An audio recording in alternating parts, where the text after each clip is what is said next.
السلام عليكم المتابعين ديالنا، كي دايرين؟ لاباس عليكم؟ بخير؟ نتمنى تكونوا بصحه جيده ونتمنى تكونوا بالف خير. مرحبا بكم في قناتكم فتحي للصحه والتجميل، دائما في إطار الوصفات السهله والسريعه والناجحه مليون في المئة. اليوم غادي نشارك معكم اقوى وصفه ضد السعال الجاف والربو. كنتمنى انكم تجربوها واكيد انها غادي تعجبكم.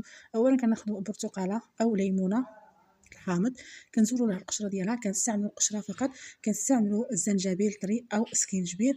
كناخذوا نصف تفاحه كنقطعوها كيف كيبان لكم في الصوره. كنوضعوا الكل في الغلاي، غادي نضيفوا ليه القرنفل وغادي نضيفوا ورق الرند وغادي نضيفوا لهم كميه من الماء وغادي نوضعوهم على النار. كنخليوهم يغلاو لمده 10 دقائق على النار مهيله. من بعد كنخليوهم حتى كيبردوا وكنصفيوهم